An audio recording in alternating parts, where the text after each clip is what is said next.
মৃত ব্যক্তির নাম ভোটার লিস্টে, এই অভিযোগ শুনেছি।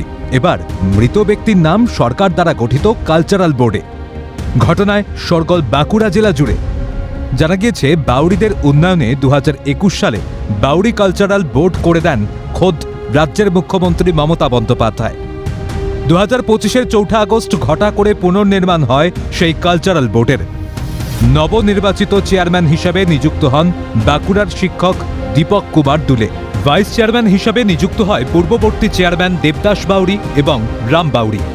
অভিযোগ, নবনিযুক্ত এই বোর্ডে নাম রয়েছে কেশব বাউরি নামে এক ব্যক্তির, যার মৃত্যু হয় 2024-এর 20 ডিসেম্বর। প্রশ্ন উঠেছে, রাজ্য সরকার কর্তৃক নবনিযুক্ত বাউরি কালচারাল বোর্ডে এক মৃতের নাম কিভাবে থাকতে পারে?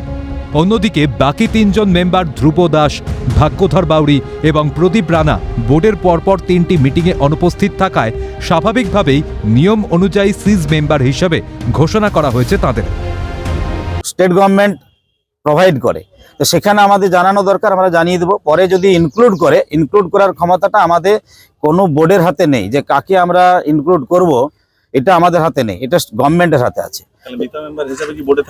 না, এটা আমরা জানালাম, আজকে যে মৃত আছেন সেটা আমরা রেজুলেশন করলাম, সেটা আমাদের এখান থেকে জানানো হবে, অফিসিয়াল ভাবে জানানো হয়েছে। সম্পূর্ণ সরকারের ব্যাপার, সরকার আমাদেরকে যেভাবে নির্দেশ দেবে আমরা সেভাবে চলবো। কিন্তু ও বাংলার মুখ্যমন্ত্রী মমতা বন্দ্যোপাধ্যায়কে ধন্যবাদ জানাবো যে শত ব্যস্ততার মধ্য দিয়েও তিনি কালচারাল বোর্ডকে গঠন করেছেন এবং বাউরি জাতির কথা ভেবেছেন। আমাদের কাছে এটাই বড় পাওনা।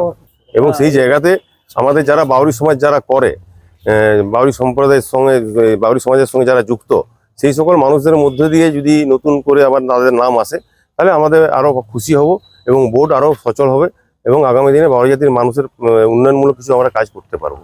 এই বিষয়টি নিয়ে কটাক্ষ করতে ছাড়েনি বিরোধী বিজেপি শিবির। বিজেপির বাঁকুড়া সাংগঠনিক জেলার সহসভাপতি দেবাশিস দত্ত কটাক্ষের সুরে বলেন, এটা তৃণমূলের অপসংস্কৃতি, আর যেটা হয়েছে সেটা ইচ্ছাকৃত। দেখেছি যখন নির্বাচন হয়েছে তখন বারে বারে মৃত ব্যক্তি, ভুতুড়ে ব্যক্তি ভোট দিয়ে যাচ্ছে, যারা বাইরে থাকে তাদের নামে ভোট পড়ছে। তো এটা তৃণমূলের কালচার, এটা অপসংস্কৃতি, এইটার থেকে মানুষ মুক্তি পেতে চায়। সরকারের 4 প্রতিনিধি সহ 18 জনের মেম্বার বোর্ডে, 1 জন মৃত, বাকি 3 জন সিজ মেম্বার। তাহলে কিভাবে গঠিত হতে পারে এই বোর্ড? উঠেছে প্রশ্ন। বাঁকুড়া থেকে স্বরূপ রায়ের রিপোর্ট, ক্যালকাটা নিউজ।